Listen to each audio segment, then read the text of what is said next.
Hi everyone, thank you very much for attending the fifth episode of Careers Launch Online. My name is Zach Kuzners. I'm a volunteer for the UK SEDS Careers team and I'll be your host for today's webinar.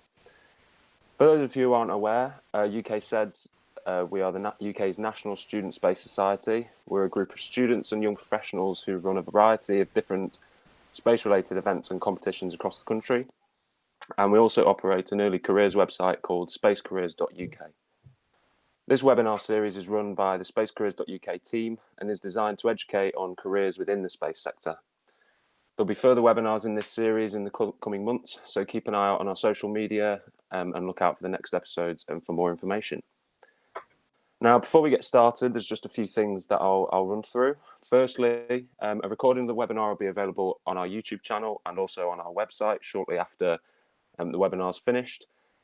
Secondly, we'd love to hear from you. So if you're on Twitter, you can use the Careers Launch Online hashtag.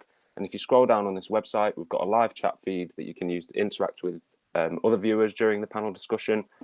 And also, if you want to submit any questions you've got in the Q&A box, we'll select some of those at the end and we'll have about 20 minutes of live Q&A session where we'll be answering your questions as well. So I'll now introduce you to our three speakers for today's panel, all of which are UK SEDS volunteers like myself. First of all, we've got Jessica Goldie, who's a UK SEDS volunteer, as well as a physics PGCE student. And we've got Zaria Fontaine, who is a PhD student in aerospace engineering. And finally, Heidi Tiemann, who's currently completing a PhD in astronomy at the Open University.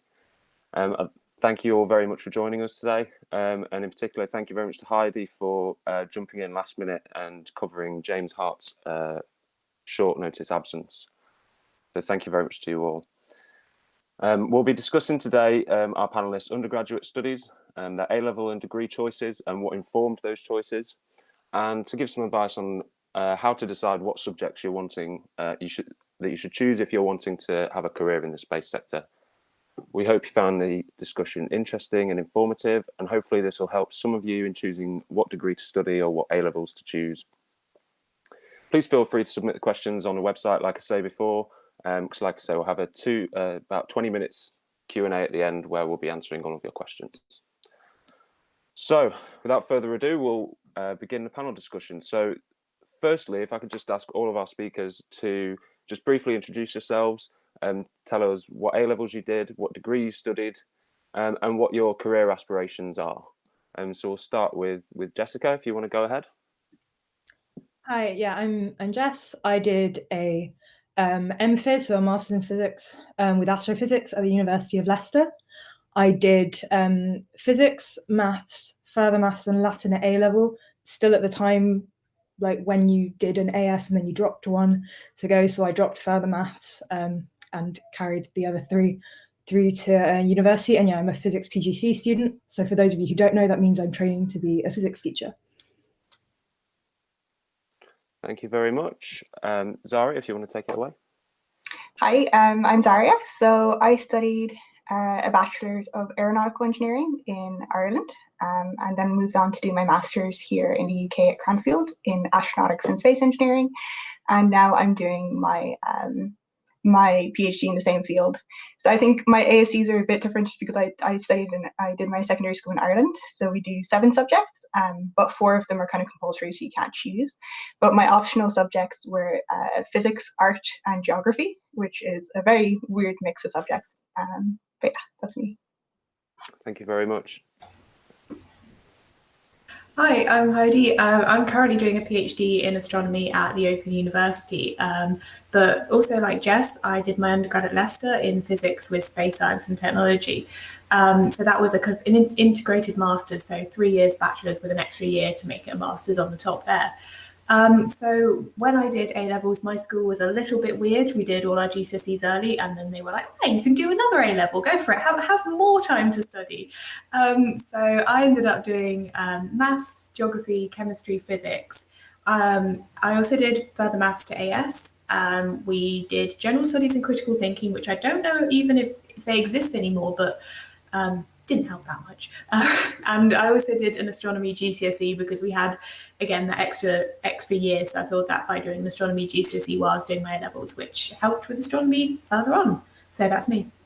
Lovely. Thank you very much, all of you.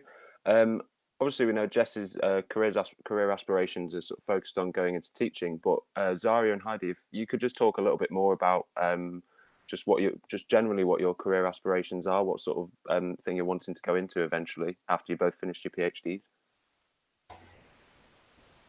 Zaria, you can take it away. Yeah, so I was kind of one of those students where I knew after I did aeronautical engineering, I didn't really want to stay in aircraft. I wanted to do something a bit more space related, because aeronautical engineering, you're kind of stuck on optimizing the design of one small part of the aircraft for the rest of your life. It's a very kind of specialized field. So I thought that with the space industry being so new, well, relatively new, and with it being expanding so fast, I wanted to be part of that, you know, trying new things every time. So the way that I came across the PhD was just basically through my master's. After that, I was invited back to do a research fellowship, and then after that, I was offered this master's that was very practical, which I hadn't really seen much in academia before. So it's kind of a very hands-on. I get to actually develop a product, so I was very excited about that. So as for where I'm going to go from here, not 100% sure. You know, I think it's okay while you're studying not to know. So I have two more years to kind of decide that. But I do know that I kind of want to work in the kind of design and testing aspect of satellite rovers, anything that really goes to space. Okay, lovely, thank you. Yeah. Heidi? I mean, so similar to Zaria, I mean, I'm not 100% sure. I maybe have a little bit less time because I've got to finish my PhD within the next year and get a job. I don't know yet if I want to carry on in academia. So after a PhD, you might do something called a postdoctoral fellowship or postdoctoral research position, where you spend a couple of years researching a specific topic, and you end up moving different universities or different countries. So that's something I'm quite interested in. I definitely know that I love astronomy. I would love to spend a few more years in it if possible. But at the same time, I also really love the space sector and the space industry. And I think if the right thing came up at the right time, I would maybe be happy to move to a slightly more engineering-y job. Depends on if it was something I felt I could do and was interested in. So who knows? But I mean, ultimate goal, be an astronaut. Lovely. Thank you very much. And I think it's important to emphasize what Zaria said, that, you know, it is okay to not necessarily know what you're wanting to do whilst you're still studying, you know, and things are always changing. There's always new opportunities coming up. So I'll move on and just ask you all, so how have the A-level choices and degree choices that you made influenced your career so far, and also how have they influenced your long-term aspirations as well? Yeah, Heidi, do you want to go ahead? You've Yeah, I mean, it's tricky. I mean, I knew I wanted to do space stuff since I was quite young, probably around 11 or 12. So I was always pretty keen on physics, maybe less keen on maths, but kind of forced myself to be keen on it. I guess where I had the kind of issue deciding and what's kind of had the biggest influence on me is when I was writing my UCAS application to go to university. With my A-levels, I could have either gone down aerospace engineering or a type of engineering or physics. And I literally wrote both applications because I wasn't decided.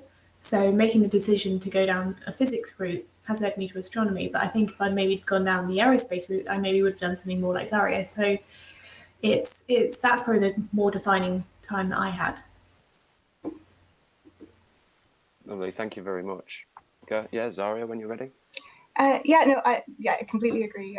I think the kind of physically maths kind of thing was a major influence. One thing that was interesting for me is that in secondary school, in our kind of final years, we do a leaving cert instead of ASE. But for our leaving cert, our maths teacher was horrendous. The class actually ended up failing. Most people ended up failing our mock exams, and then I didn't do well enough in my actual leaving certificate to get into university to do engineering. So that was a major blow. It was kind of like, you know, I knew I wanted to do engineering, but I'm not good at maths. So how is that going to work? But I ended up doing a kind of a crash course at one of the local universities and an entrance exam to get into engineering. And I found that university, there was just so much more support, and the way that it was taught was so much better that I ended up picking my maths marks up pretty quick, and now I'm able to do engineering. So I think definitely, physics and maths and things like that is a good indicator that you want to go into this kind of sector. But if you're not great at it, it's still still consider it. It's just there's so much more support you get at university. Yeah, lovely. Thank you. Jess, if you want to go ahead. Yeah, no, I definitely agree, especially with the English system when you've got your A levels. I would say for physics and probably for engineering too, though correct me if I'm wrong, you're at base, you need kind of like physics and maths, and then for your third or fourth, if you're one of those people, then you can feel free to go a little bit more wild, like do something like chemistry if you want, but equally you can do philosophy, a language, history. Like obviously a language is really going to enhance your like career prospects in the future, and having that kind of experience. So, or economics or kind of business side, if you think maybe entrepreneurship is a thing, especially with the up and coming space industry. Like I did Latin for one because I actually really enjoyed it. I really liked languages. I did a lot of GCSE, and for those who probably don't know, it's quite a mathematical language, so I enjoyed that sort of aspect of it. So, and especially if maybe you struggle with physics and maths, I wasn't necessarily the best at it, but it got me to uni, and then from there, like Zaria, my maths scores improved so much when I went to uni. I just found I liked being taught it by physicists because they teach it in the way that you will use it in comparison to when you're at school. So yeah, that's what I'd say about it. I would completely agree on the maths. I was never that good at it at school, and then it was just different at uni. It felt so much easier, more applicable, and once it's more applicable, it's more interesting, and it was way better. Yeah, I think the problem is as well with how it's taught at school. Often it's it has to appeal to a much broader kind of broader audience. So I always think the teaching of it sort of early on can be a little bit not as good. And I would agree with all three of you that by the time I got to university, it's much better. And like you say, Jess, it's taught in the way that you need it, and that you're actually going to use it. So. Thank you all very much. So I'll move on now, and so to talk a little bit more about the space industry, and just about space careers. So have you guys always known that you wanted to work in the space industry, or was there some sort of point in your education where you decided and realised that was where you wanted to go? Jess, go ahead. Going again. Yeah, like Heidi, I kind of really liked space and astronomy kind of from about 11, 12, and I was like, oh yeah, I'm going to do a physics degree like all the way through school. So that kind of made me not flake out on it when it did get hard, because if you've been telling people something for 5 years, it can be a little bit like, and obviously feel free to do that, but I was kind of like, no, I guess kind of got to do it now. And I'm really happy I did. And obviously you go in with that aspiration of like, oh, I want to do a PhD in something, because what the heck else do you do with astronomy when you're like 14 and you don't know any better? And then as I started to learn more about the space industry and see more happen, and then I even got to know myself a bit more, I was like, I don't think research and carrying it further like the other two have was for me. And I really enjoyed education. I found that I've really enjoyed the times that I've been teaching, and I've been able to do that throughout parts of my degree. So I always really liked the outreach and education part, but I still wanted it to be so much about the space industry, because that is where, and physics and science and how important it all is. So I found that that's like when I enjoyed myself the most. I was like, I can't not go down this route, because then I'm like denying myself something. So yeah, that's my kind of experience with that. Yeah, fantastic. Thank you. Heidi, if you want to go ahead. Yeah, I mean, I said earlier that kind of at the age of 11 or 12, I decided to be an astronaut. Realistically, that's not ever going to be the case, but it was still something that kind of made me think a bit, kind of go, how would I do it? Like Jess, it's the type of thing where you tell people, okay, I want to be in the space sector or space industry. At the age of 12, I hadn't really twigged anything about industry at that point, but I was like, I want to do space when I'm older. So that directed me. It meant I did things like join the Air Cadets to learn to fly. I went to space school as a summer camp. It was those types of things that kind of, it probably helped a little bit with university applications. It kind of made me focus on what might be important to me. I mean, once I got into doing a degree and actually bit of a plug for UK SEDS, but it was joining UK SEDS and actually having more experience going to conferences and meeting people in the space sector actually kind of cemented it more. It made me learn that space isn't just astronomy, it isn't just rocket building. There's actually the whole range of Earth observation, space businesses, even space art if you want to go down that route. And there's so much more than what you kind of see and what you may perceive when you're 12 years old. So, yeah, and I think it's quite it's quite difficult for young people, especially at that sort of age, to learn about exactly what is available. And a lot of the time, as you say, there's the times when you're younger and you say you're interested in space, and the instant thing to say is, oh well, do you want to be an astronaut then? But like you say, there's loads and loads of stuff available. Zaria, if you want to jump in. Yeah, so my one was my story is a bit different, just because I grew up in South Africa, and back there you have to be, it's instilled in you in a young age to be really practical. So everything that you're doing in school is to get to university, and that's to get a good job. That's kind of the timeline that you use. So that's why I went for engineering. I love engineering. I absolutely love taking things apart, putting it back together, all the practical elements of it. But that's kind of why I went for aerospace engineering in the first place, because I saw that there was good opportunities for jobs and things like that.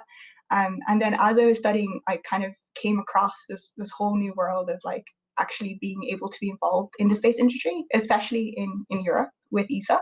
There's so many opportunities, there's so many different jobs, it's so diverse that I ended up realizing that it's not a risk to go and work in the space sector, because there is so many opportunities there. So I kind of switched over a bit later.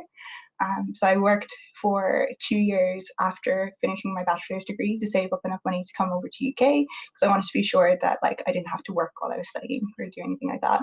And then once I came over, I was like, yeah, this is definitely for me. Made the right choice. So yeah, I think one thing is just, it's not as risky as it sounds. It's not this kind of pipe dream, I want to be a rocket scientist, I want to be an astronaut kind of thing. There's actual real physical jobs there. Yeah, and I think a big thing as well is that at the moment it's growing so fast, so there's so many new jobs coming up all the time as well, and loads of new companies sort of popping up all over. Thank you all very much. So I was just wanting to get an idea from all of you as well. So your particular A-level or degree choices, have you found that those particular choices have created any obstacles for you at all when you've been looking for a space career? I mean, I can appreciate that maybe not, but if so, what were they, and what sort of steps have you taken to overcome them? If any of you have got anything to talk about, you can just jump in. Yeah, I wouldn't say obstacles particularly, but if I could go back and change it, I wouldn't have done further maths. As you may have guessed by what I did earlier, one of the reasons I hadn't originally planned to take Latin all the way up. It was going to be like my fun one that I was going to do for a year and then drop and then do the other ones, because when you go to a school, or at least my school, kind of instilled in me that if you are able to do further maths, if you want to do engineering or physics or something like that, you do further maths. Otherwise, the university is going to look down on you if you didn't do it and you had the opportunity. Complete nonsense. That was very symptomatic of the school I was at the time. But because in the end of the day, all you need is the physics and the maths. They will teach you everything else. You can't take it as a given and whatever else. And I wasn't equipped at it. I wasn't like, so I wish that maybe instead of further maths, I'd taken something else that I liked, something maybe that would have involved a lot more writing.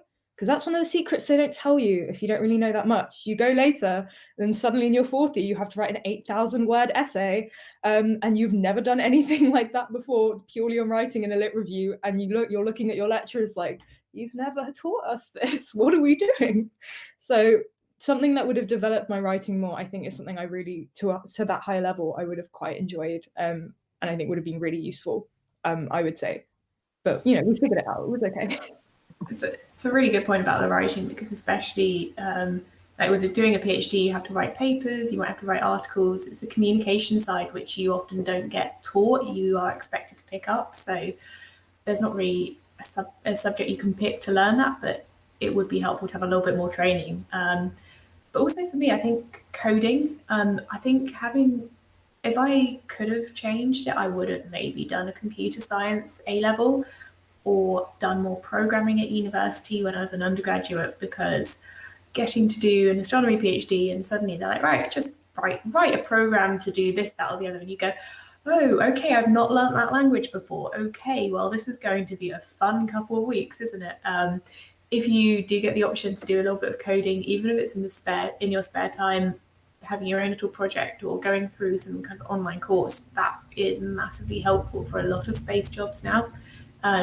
With another kind of, I run a small business on the side about space analytics and space jobs, and we actually looked at lots of early career space jobs, and around 50% of them had a requirement for some form of coding in. So even if you know a little bit, it kind of gives you a little bit of a leg up, just in terms of that experience, kind of knowing how to deal with code and data analytics, really. So that's quite important in space. Yeah, no, I definitely agree with all of those. Like, especially with, like, we called it the triple threat when people studied physics, chemistry, and further maths. And that was just, I don't know, I would have died.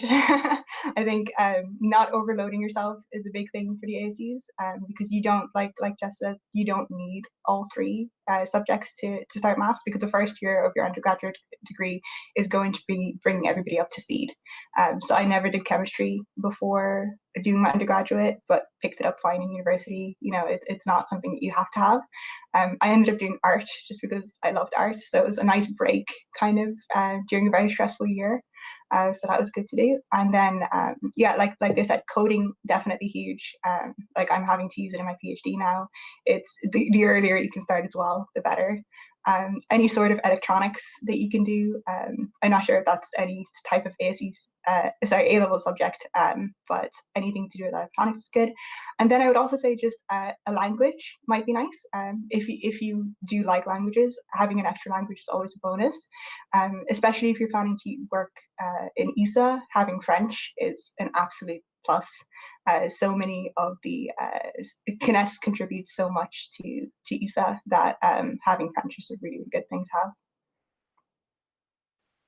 Yeah, I agree with everything that all of you have said there, and I think in particular, the two things that stand out to me are like you say, the coding, and the language. You know, if you've got a second language, that's something that is becoming more and more apparent from what I can see in the opportunities that are available. Is just having an extra language there can really, you know, make the difference between you getting a position and not. So thank you all very much.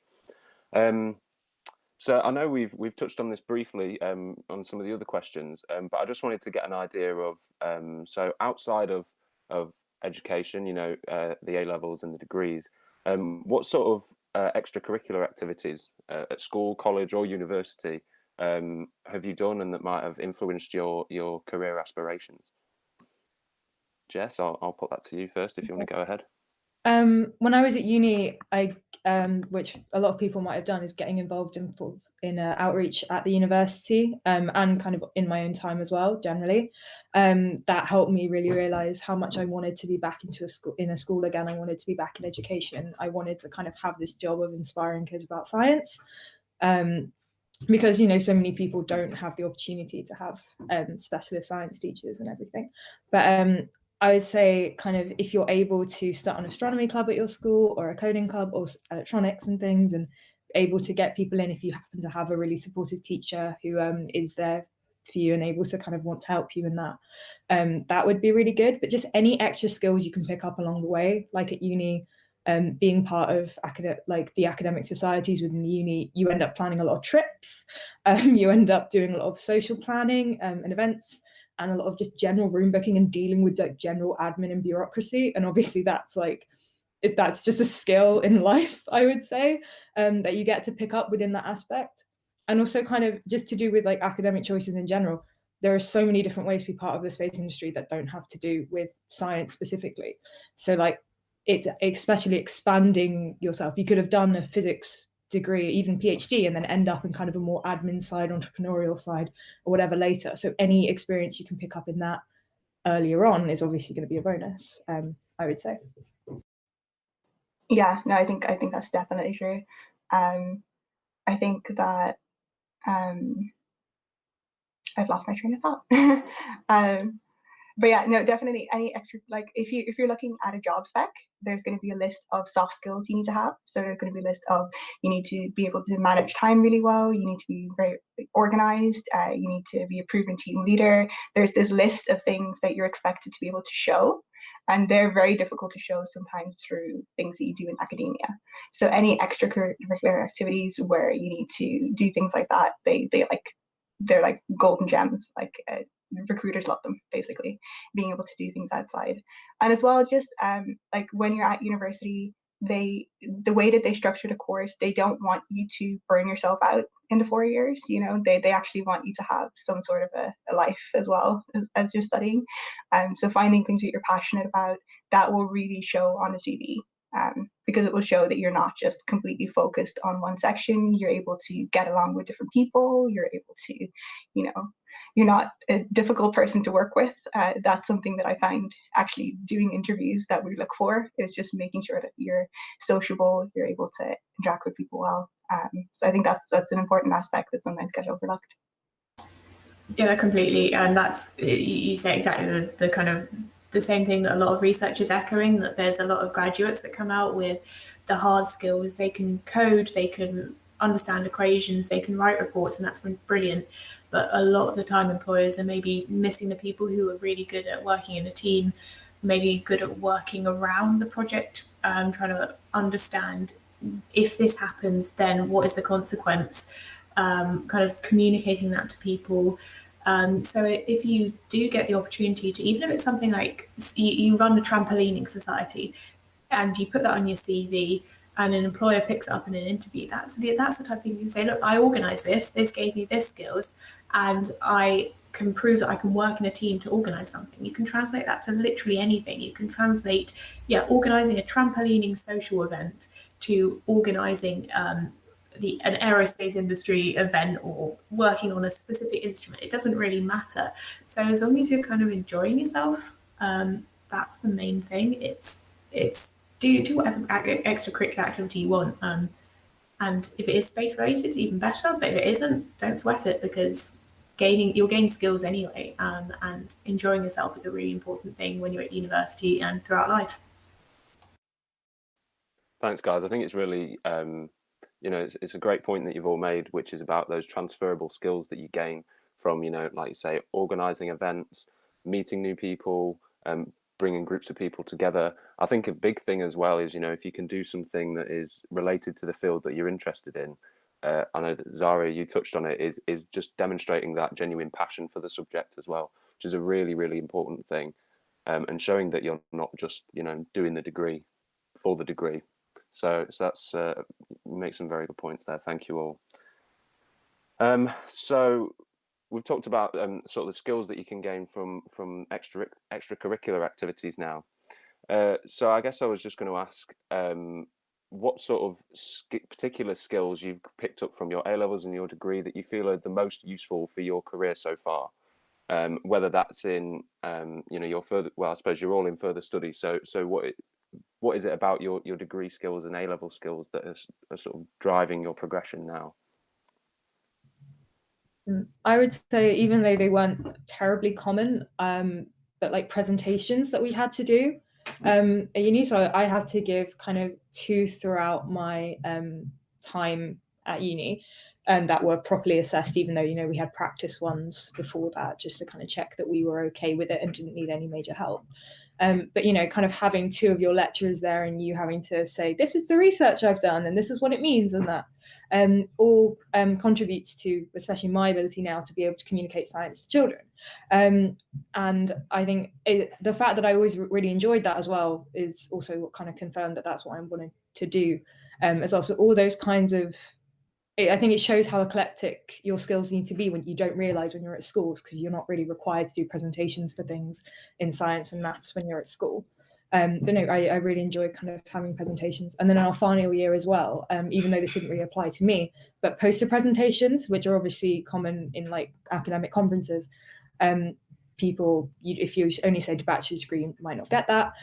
So even though I'm not going down that route, it's something I've still experienced and can understand the people who have. I think it was a useful thing for them to be able to experience.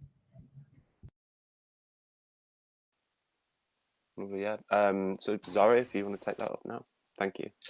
Yeah, no, I agree with that. Presentations definitely. Like, I think as part of a PhD, especially now with COVID, we're giving presentations to supervisors twice a week, or sorry, once every 2 weeks.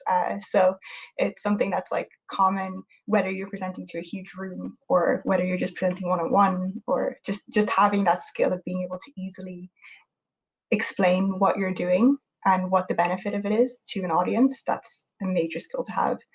I think for me, time management and especially prioritization was kind of huge. I was one of those people, like I took part in kayaking, mountain biking, formative students, absolutely everything, because there is so many opportunities at university that you don't necessarily have as when you're in school. So you're exposed to so much that you kind of just want to do everything, but you can't. So being able to pick out what's important and then being able to go through that. And I think one of the skills that actually carries on into industry is whether you go into further education or whether you go to work, the kind of environment that you're in is very different, because you have to be able to pick tasks for yourself and prioritize tasks, and kind of, you're not going to be told step by step, this is your job, this is what you have to do. Sometimes you have to go out on your own and be able to organize your own time, be able to decide what's important for this project, things like that. So those are kind of things that in a school environment or in an academic environment you don't necessarily get, but it's going to be very important later on. I think picking up on what Zaria said, is the independent thought, and linking that to a lot of what's in my job, but other jobs, specifically in astronomy. You get given a massive data set and you have to try and work out what it means. You have to work out what data is good, what data is bad, what you can actually pick out to actually make some conclusions. And it's the independent thought and also the kind of analytical and problem-solving mindset, those kind of buzzwords you always hear when talking about CVs. But it's those sort of skills you pick up during your degree, which have been really helpful for me personally. But I think for lots of people, it's trying to work out how you actually independently solve your own issues. Which could probably be a life lesson anyway, but it helps in work when you don't have someone guiding you through the process. You have to sit down and do the process yourself. So it's that independent thought and problem solving for me, which has been really, really useful. Yeah, and I think that sort of ties in with what we were talking about before. With extracurricular activities, is that a lot of the time in quite a lot of, certainly the early years of university anyway, is a lot of what you're doing is kind of you're almost guided through it to an extent. And so getting those extracurricular activities, work experience and everything like that is also a fantastic way to boost those skills alongside your degree. So I'm going to just put another question to, this will be, I think, specifically to Zaria and Heidi, which is just about more specifically related to a PhD. So I'll just ask, what sort of additional skills do you think that the PhD has given you in terms of making a break into the space sector? And from your experiences, would you recommend a PhD for someone who wants to work in the space industry? Zaria or Heidi? No, Heidi's fine. That's fine. Go ahead. They're both really good questions. I mean, the skills I've gained and would I recommend it? So skills, I think, comes back to the independent thought. A PhD, with an undergraduate, you go into lectures 5 days a week. You go into your lab sessions or your group projects. With a PhD, on the first day, you're kind of given a desk and a computer and a data set, and you're almost told just off you go, good luck. So it's that being able to time manage, think independently, solve problems, and then communicate all of that in quite a kind of short space of time to your supervisor. It's quite a daunting task at first. It's something you pick up a little bit in undergrad, but it's kind of quite a leap between undergrad and PhD in terms of that kind of day-to-day. You are in a job, you have to get something done, you have to produce results, so it's very different. Would I recommend it for people? It depends. It genuinely depends on what you want to do. If you want to do astronomy, on the whole, most astronomy is done either as maybe a telescope operator, someone who spends part of their time operating telescopes, part of their time on research, or it's mostly done in university environments and academic environments. So if you want to do astronomy, yes, definitely do a PhD. There's ways you can do it otherwise, but it's not as common, still possible. For the rest of the space sector, you don't necessarily need one, but they might be nice to have. They might give you more time to consider what you want to do, and give you some extra skills. So it really depends, but maybe it's different for engineering, so Zaria's probably got lots to say about that. Yeah, no, I definitely agree with all the points you made. I think because it's almost a positive sometimes, like you are thrown in deep end because you're expected to kind of pick up opportunities for yourself, you're expected to work on your own, you're expected to know what's important to your project and what's not. But on one side, that's also good, especially if you get a good supervisor. I think that's like a key thing to have. But like what we do is at reviews, you're not only reviewed on the work you're done, but you're also reviewed on your personal development. So you set goals at the start about what you want to do. Like, for example, I've never coded before, but I really want to learn how to code. So I've worked that into my PhD. I've worked like a small section of my PhD is going to have to be me learning Python. It's things like that where if you know there's skills that you want to have for a future career that you're missing, doing them during a PhD is like the perfect opportunity for that. As for opportunities afterwards, I think in the space sector we're really lucky, because I know for aeronautical engineering, if I were to do a PhD, I would just completely be academic. They would be, it would be very difficult to transition in the aviation industry from a PhD to industry. So that would have been difficult. But I think in the space sector, because all of the projects that you're going to be working on eventually, with ESA or with NASA or with whoever you're working with, the UK Space Agency, they're run in such a similar way to what projects in your PhD is run as, especially if you take part, like ESA run different projects like Fly Your Thesis, where you get to test your product in parabolic flights or things like that. And those projects run so similar to how projects run in industry that I think the experience that you're getting as part of a PhD is going to be really relevant to industry. And it's not necessarily going to kind of pigeonhole you into an academic career. I'm just going to pick up again on that, but it's a really good point because you don't get pigeonholed if you do a PhD in space-related things. I have plenty of friends who have actually done a PhD in astronomy or astrophysics or related things, gone into the space sector for a bit, then decided they're going to come back and do a bit more academic stuff in astronomy, and then gone back to the space sector. So they've just had a great time kind of being like, I'm going to do astronomy, I'm going to build satellites, I'm going to look at galaxies, I'm going to build rockets. They've done quite a kind of, maybe it's like a lattice of things, but it will give you opportunities, it won't pigeonhole you, but you don't necessarily need one, but it's fun. Yeah, fantastic. Thanks, guys. And I think that's something that's come through in some of the other webinars that we've done as well, which is that, doing a PhD and then going to work for a couple of years necessarily doesn't close any doors for you. Doing that extra study can only really open more doors. So that's great. So I think we'll have time for one more question in this section. So, and I'll just ask you quite a very sort of broad question now for everyone, which is, what's your favorite part about the space community as a whole, or the area that you work in? Jess, do you want to go ahead? Yeah, I think especially because it's still so up and coming, it is still quite small, so you do just hear the same names over and over again. So things that people you maybe met when you were a little bit younger, maybe kind of early degree, I imagine are going to be popping up again and again throughout future life, just seeing people change or go into different industries. Like Heidi said, with the flipping back and forth, you might meet someone in one sector and then suddenly without you kind of lost touch, and then suddenly they pop up somewhere else where you had no idea or expected them to be, and just kind of it's quite fun to see people go around and have such varied experiences, and just see what everyone's doing, because it's also space. Whatever you're doing, it's cool. So it's just really fun and exciting, and people in general are really lovely and so excited about what they do. It's such a joy to see. So I'd say that's my favorite part about it. Thank you. Heidi, do you want to jump in? Yeah, I was going to say people. I love it. There's so many great people you meet, and as just said, they're all really enthusiastic.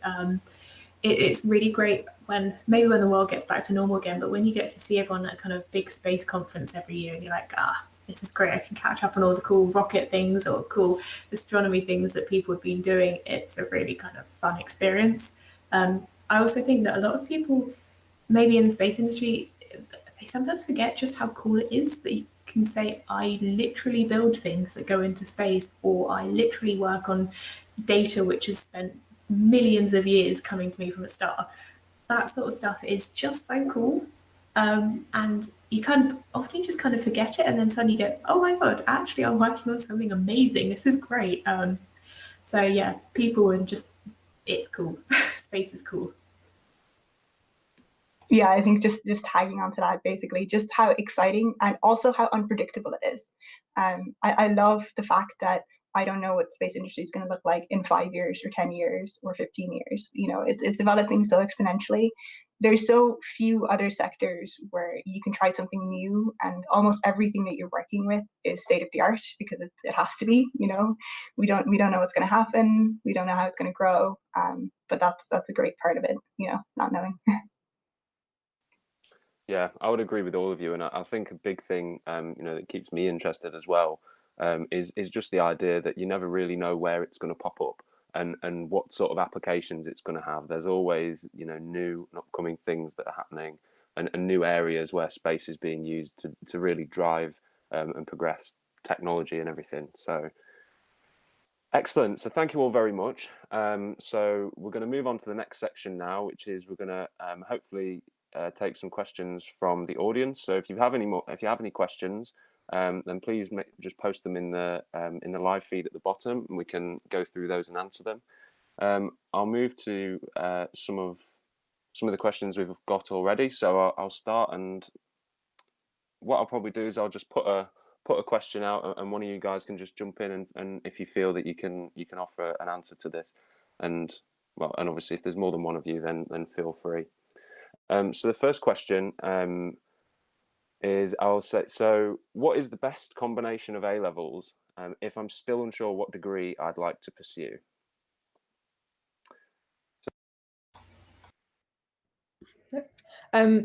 Definitely make sure that you enjoy them, because if you enjoy them now, you won't. As if you don't enjoy them now, you might, but it is quite unlikely you'll enjoy them later.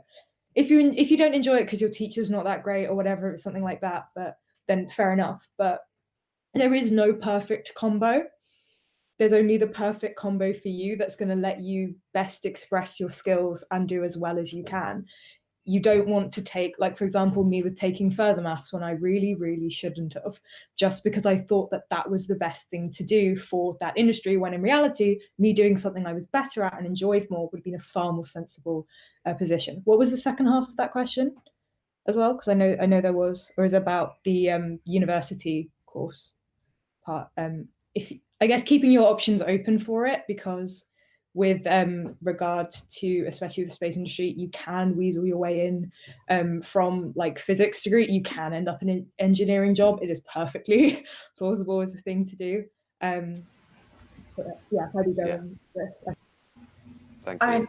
I would also add just very quickly that you can predict what you want to do and choose a couple of things. If you know you vaguely like physics, engineering, astronomy, picking physics and maths is a pretty good bet, and then whatever kind of takes your fancy otherwise. But it's also not the be all and end all, because a lot of people, there's a lot of pressure to choose correctly at GCSE, choose correctly at A-level, choose at university. If you get it wrong, or if you find you don't like it, just you can always change. There's a lot of people I've got in my office. I have 3 friends who are lawyers who have switched to being in the space industry. They switched doing astronomy after 10 years. Even after a couple of years, if you just decide, you know what, this thing isn't for me and I want to do something else, just go for it, because you're only going to make yourself miserable if you don't do something you like. So just honestly do what makes you happy. So it's probably not helpful if you want an exact answer, but you know. I'd also like to point out again, foundation years are a thing, and they are okay to do. If you pick A levels at the time and kind of maybe you're halfway through or near the end, you're like, actually, maybe I should have done maybe I should have done, I want to actually do more of the science part. You can do a foundation year, and that will prepare you adequately. That will not disadvantage you at all. You'll not be looked down upon. It's fine. It's a perfectly valid thing to do. It is there to be a gateway into something you didn't do initially. So if you're it is okay to change at that point as well, like Heidi. Yeah, and I think that kind of what you guys have both just said ties in quite well with another question we had, which is, do I have to do science-related A levels to go into the space sector? And I think the clear answer there is no, and that it's never too late to to make a new career change, or even just to change up what you did at A level, moving on to your degree. Foundation years are a great opportunity to kind of get some more experience in a new area, and kind of make a bit of a change. So I think that we've kind of answered that question as well. So I've got another question here, which is, I'm a secondary school student and I love rocket science. What subject should I take? So I assume that here we're talking about sort of when you move on to your GCSEs, what specific options should you take, GCSE options? If anyone wants to jump in here. Zari, I don't know if it maybe worked slightly differently for you, so if maybe you can offer a slightly different angle. So I think, I'm not, correct me at any point if the Irish system is different to the UK system, because I know a little bit about GCSEs and A levels, but not too much. But I think definitely having at least one science subject, just because it is, like we said, it's possible, definitely, just by going with maths to get into an engineering course without a science subject, but it's really difficult to then pick up 2 science subjects in your first year. So when if you don't do a foundation year and you just go straight into first year doing physics and chemistry at the same time, it's a bit difficult. So if you're interested in kind of the physics side or the chemistry side, doing at least one science subject and doing maths, even we've discussed that we weren't great at maths, but just having maths is still important. But yeah, I think I might hand it over to someone else just because I'm not sure about the A level system. I mean, one thing that might be worth doing, it's not rocket science exactly, but it helps give you a lot of context, is geography, because you don't realize that sometimes geography can actually bring in aspects of coding, different aspects of kind of thinking about things differently, and thinking about, even say you want to be working on how to create the launch sites for the United Kingdom. You'll need someone who's a geographer or geologist to actually go, you know what, this rock bed is good for launching rockets from. It's things you might not think about, but it kind of gives you some context. So that's a bit of a crazy one, but it might be worth thinking about. Definitely, and something like that will give you an opportunity to see how it's used in a slightly different context as well, which is always a good thing to have. So this is quite a good question for the panel, actually, because I know we've got a mixture of you guys some of you have done integrated master's degrees, some of you have done a bachelor's and then a master's.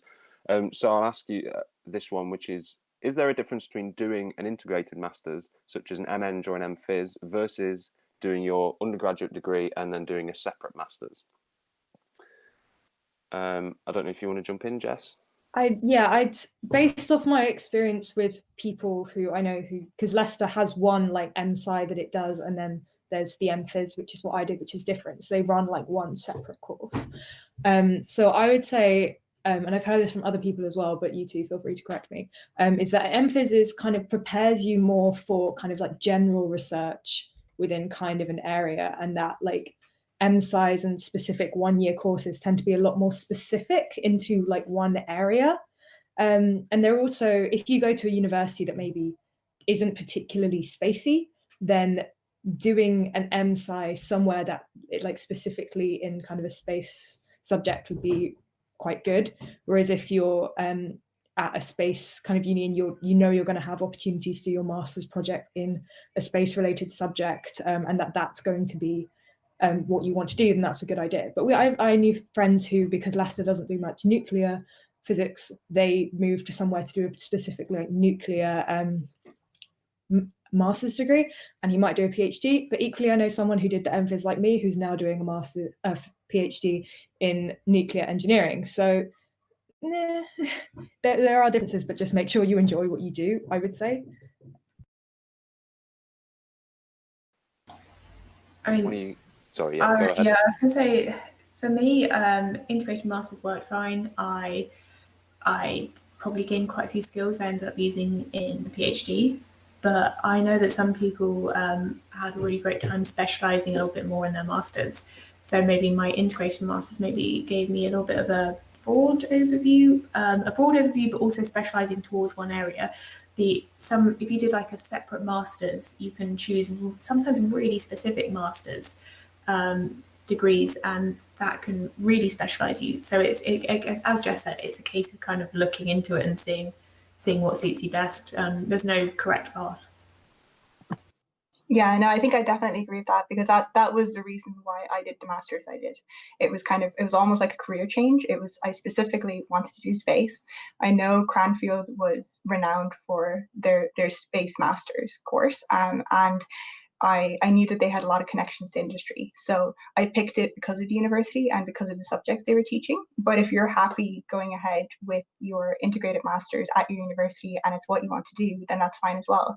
I will say that I don't think I've ever seen on a job posting or anything like that they prefer one over the other. So it's not going to damage you down the line at all. Fantastic. Thank you all very much. We have another question now here, which is, do I have to do A-levels to work in the space sector? Jessica, you're shaking your head, so I don't know if you want to come in on that. Yeah, I would say that, especially because the space sector is so broad, we have to be careful that we don't just mean within science, within research. There's so much other stuff you can do and you can come in with. If you're able to learn skills, then that's good. And equally as well, if you don't do A-levels specifically, and then you kind of go into the working world doing something, or you've done BTECs, or I know the new T-levels are coming out with things, that is still a qualification, and that will still have given you skills that you can prove that you have. There might be specific things you need to do later. I believe you can get on university courses with BTECs, even if it's not necessarily science-related ones. But there's always a way. There is always a way to get into a specific industry, even if it's like kind of more practical training later, because that is a thing that A-levels do not give you as much as, say, other qualifications. You do not get anywhere near the same kind of practical training, though I don't know as much about BTEC particularly, but nothing will preclude you in that sense. Yeah, I mean, I'd say that it's worth looking into apprenticeships as an option. I'm not going to say I'm an expert on it, but and there's not a huge number of space apprenticeships, but they're definitely the ones I've seen are worth looking into.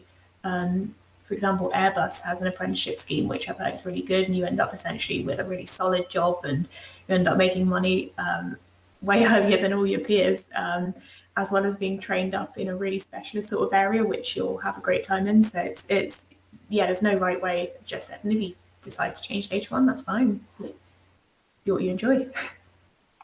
Yeah, and I think that's a good point. One thing I will say is that it depends on where you want to go in the space sector. I think for the kind of things that I'm looking at, so for any engineering jobs or things like that, they do kind of expect to see at least a university degree. I think a lot of places even expect to see a master's, well, not necessarily a PhD, but it depends on the job, basically. You're going to have to look into that beforehand. Like just repeating again, there is always a way to change. There's always a way to get into it, but it is going to take a bit longer. It might be a bit more difficult. So thinking early on about, where do you want to end up? And if it's somewhere where you're doing engineering in space, it probably requires a degree. Fantastic, thank you. I think what you guys are saying as well about apprenticeships for particular areas, there's something that we're seeing, pop up more and more all the time, and in lots of different areas as well. And don't forget that a lot of apprenticeships will actually, will train you up on the job, but will actually give you training for qualifications as well. You know, so that's an opportunity to gain those qualifications for if you come to the end of your, say, 2-year apprenticeship and you realise actually maybe that's not quite the area you want to be in, you've still gained those skills to be able to then sort of make a change and move somewhere that you enjoy a little bit more and that's a little bit more, you know, appropriate for you. So I think we'll probably have time for one more question, and this one is, so we have touched on this a little, but we'll get a little bit more detail from the panel if that's okay, which is, can I do humanities at A-level and still get into the space sector? Yeah, go ahead, Jess. No, I'll go. Yeah, being able to communicate is so essential, and a skill that is so overlooked, especially, and stereotypes obviously don't help, but you need to be able to communicate. Grant proposals, like persuasive writing, like if you're doing a PhD or any research project, you have to be able to communicate effectively, and humanities teach you a lot about that, and you have your essay and your structure and things that I never really encountered past the age of 16. And it shouldn't, no one should ever make you feel bad about that. If they do, no, like that's the very outdated view. And people aren't monolithic. You don't just have to like only do science and that's the like holy grail or whatever. You can have in different interests, and if that's going to be an A-level that you want to do and you're going to enjoy and you're going to, you know, do well in, then do it, please, and it will probably help you later on in a way you didn't realize. But yeah, because there's more to space than science. There's business, there's admin, there's people, there's recruitment. There is so much out there on the less science side as well that will be helpful for. Just want to pick up on that, and what Jess said is that space business is the space is a business. You need it's like that kind of old story about there's 12 astronauts gone to the moon, but there's 10,000 people who have helped behind the scenes, and some of the scientists, some of the engineers, but a lot of them are they're the business development people who actually drive the accountings or the financial analytics, or they work in HR, they work in admin, they work in legal as space lawyers. That's an entire route you can explore. So don't discount going to the space industry if you do humanities, because behind every rocket scientist there's like a million other people who are working on the business side of things as well. Yeah, no, just to drive home that point, basically, that like if you're 100% sure you want to go into a STEM field, you know, you want to dedicate all your time to science, go ahead, that's going to be great for you. But if you're any bit unsure, having these kind of things like humanities, or having a language, or having anything that's not directly related to science is only going to help you later on. Because everybody who's hiring, they want well-rounded candidates. They don't want someone who's really good at the specific program at the specific time in the specific situation. They want someone who's adaptable and someone who has a kind of a broad background. Yeah. Thank you all. So I think that a real take-home message there is that it's more to do with the transferable skills that you're gaining, and certainly humanities can give you lots of very important transferable skills. Particularly is the end is you know, writing and essay writing, things like that you often maybe wouldn't get as much training for in more STEM-related subjects. So that's all we've got time for in terms of questions now. So thank you all for submitting your questions. If you do have any other questions that we haven't answered, you can get in touch through our social media. There'll be social media links on the page as well, and also through our careers website, spacecareers.uk. So feel free to submit any other questions through there, and we'll be happy to answer them for you. And I want to say a huge thank you to all of our panelists. Thanks very much for talking with me today. It's been a pleasure. And thank you to everyone who's joined in the audience as well. We hope you found the webinar useful. Hopefully you've learned something. And also, we really value your feedback. So if there's any comments that you have, we'd be very grateful if you could take the time to just fill out the short feedback form beside the webinar. To find out more about this series and all the other events and competitions we run, and the rest of careers resources we have available, follow UK SEDS and Space Careers UK on Twitter, Facebook, LinkedIn and Instagram. And you can sign up to the UK SEDS newsletter as well via ukseds.org. Also, don't forget to check out our YouTube channel, where you'll be able to rewatch this webinar and all the other all the other webinar episodes that we've got, and including future ones that will be posted there as well. So thank you all for watching, and please join us again next time for another episode of Careers Launch Online. Thank you very much.